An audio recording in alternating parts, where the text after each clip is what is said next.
Lorsqu'on médite un petit peu à l'intérieur de nous, quand on se regarde à l'intérieur de nous, on se rend compte qu'on est, à l'intérieur de nous, il y a des volontés qui sont complètement différentes. On aspire tantôt dans la journée à être comme Rabbi Shimon Bar Yochai, à être comme le Baal Shem Tov, à devenir des grands tzadikim. Des moments où dans la tfila, le cœur il s'éveille, dans l'étude, le cœur il s'éveille, on veut aspirer à être extrêmement haut. Et puis 5 minutes après, on comprend pas, on a l'impression qu'on a envie de retourner dans la rue, Chas de Shalom, et de ressembler à la Easter, la star là-bas de Shem Ishmor. Et puis là, tu penses, je voudrais avoir la parnassa pour pouvoir être comme ci, comme ça.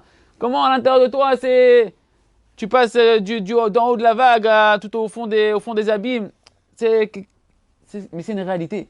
C'est la réalité qui est à l'intérieur d'entre nous, de chacun d'entre nous. Et Rabbi Nathan, il nous dit, dans l'écoute à la chôte, que tous ces changements qu'on a à l'intérieur de nous, de vouloir une fois le bien, de vouloir une fois Chas Shalom le mal, et encore une fois le bien, et Chas Shalom encore, je veux encore une fois le mal, j'arrive pas à me stabiliser, ça entraîne à l'intérieur de l'âme une faiblesse. Dans un premier temps, ça entraîne une faiblesse, que la personne se sent faible.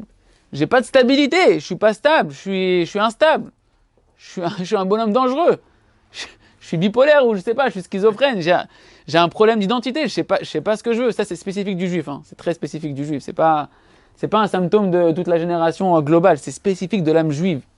C'est spécifique de l'âme juive de notre génération. Rabbi Nachman, il ramène ce compte-là, Dafka, il a dit qu'il est venu pour les conseils de la génération d'avant du Mashiach et après le Mashiach.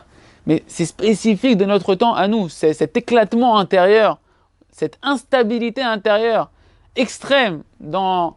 Je peux être à Ouman, Rosh Hashanah, collé à la Gdusha, j'ai tout oublié, il n'y a plus d'impureté, il n'y a plus rien, je veux qu'une seule chose, c'est Hachem. Hachem, de qui tu parles, de quoi moi, ce que je veux, c'est le hamburger, c'est ça, c'est ça. C'est l'instabilité qui est à l'intérieur de nous. Il dit Rabbi Nathan, écoute à la chôte, que ça, c'est ce qu'on appelle Galout à Nefesh. C'est l'exil de l'âme. C'est ce que Rabbi Nachman nous explique ici. Il y a l'exil de la providence divine, l'exil de la Shechina. Nous on dit, le peuple d'Israël est en galoute, a été en galoute pendant 2000 ans. Le peuple est en galoute et la providence divine, la Shechina est en galoute avec nous. C'est un concept qui ne nous parle pas malheureusement. C'est-à-dire que nous on ne comprend pas ce que ça veut dire que la Shechina, la présence de Dieu, elle est en galoute. Rabbi Nathan nous dit, il y a cette notion-là de la présence de Dieu collective qui est en galoute, que la conscience divine elle est complètement abandonnée, qu'on ne pense pas à Kadosh Baruch Hu, qu'on ne parle pas d'Hachem, qu'on ne vit pas avec Hachem, qu'on ne voit pas à Kadosh Baruch Hu dans chaque instant de notre vie. Ça c'est de manière générale.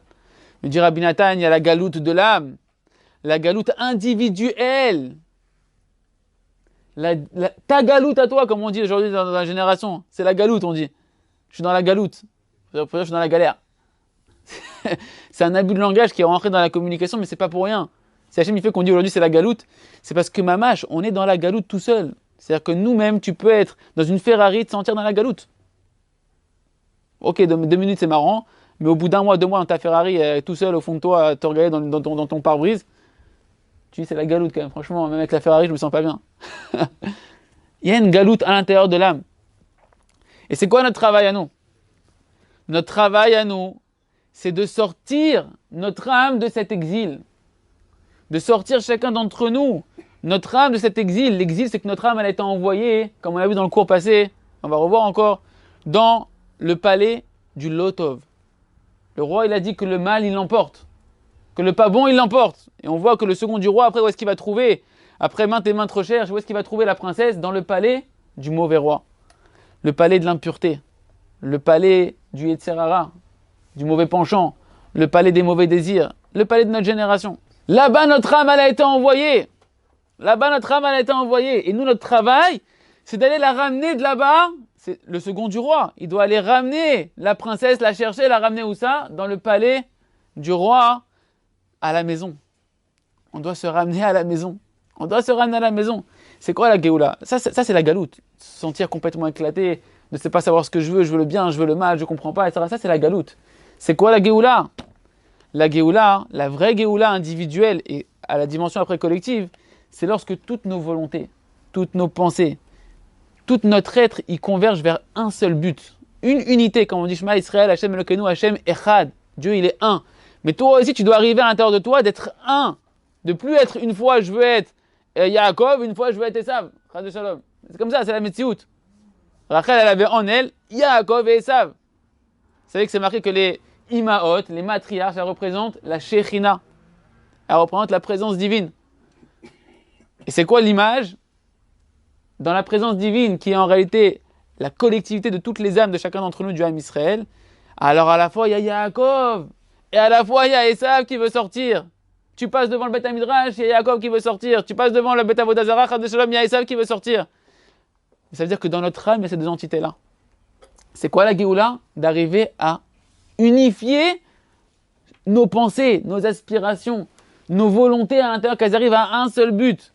D'avoir une seule volonté, une seule pensée, c'est quoi? Je veux me rapprocher d'Akadosh Baruch Hu. C'est ça la Géoula. Manu, tu entends, c'est quoi la Géoula? C'est pas juste chanter c'est la Géoula, il n'y a rien à comprendre, c'est la Géoula. Il n'y a rien à comprendre, c'est la Géoula. Mais c'est quoi ta Géoula? C'est quoi? C'est quand tu vas sentir que tu commences à arriver en Géoula, c'est quand tu arrives à l'intérieur de toi à de plus en plus ne vouloir qu'une seule chose. Ne plus être deux, ne plus être deux entités, d'être une seule volonté. Je veux que me rapprocher d'Akadosh Baruch Hu. Je veux qu'une seule chose dans ma vie, à chaque instant de ma vie, je veux que Akadosh Baruch Hu, je veux que la Torah Akdosha, je veux que ressentir l'amour du Ham Israël, l'amour de toute la création, de chaque créature. Zé Ardout, ça c'est l'unité à l'intérieur de soi. C'est ce qu'il a dit Rabbi Shimon Bar Yochai. Rabbi Shimon Bar Yochai, il a dit Bachada Ktira Itkatarna. D'un seul lien, je me suis lié. Je suis arrivé à devenir, à être lié à une seule chose. Être moi, la Torah et Akadosh Baruch Hu, c'est un. Et c'est plus que ça, c'est que plus un Ben Israël il s'élève à ce niveau-là, plus des âmes qui dépendent de lui au fur et à mesure, elles se relient à lui et il les relie à Akadosh Baruch Hu. Et ça devient que tout le Ham Israël à travers cette personne-là, à travers ce tzaddik-là. Toute la Torah, qui est la racine de l'âme de chaque Bnei Bat Israël. Et Akadosh Baruch Hu, on fait qu'un. Et c'est ça toute la Géoula, c'est d'arriver à ne plus vouloir des milliards de choses. De vouloir que la Torah, parce que la Torah c'est la racine de mon âme, et m'attacher à Akadosh Baruch Hu.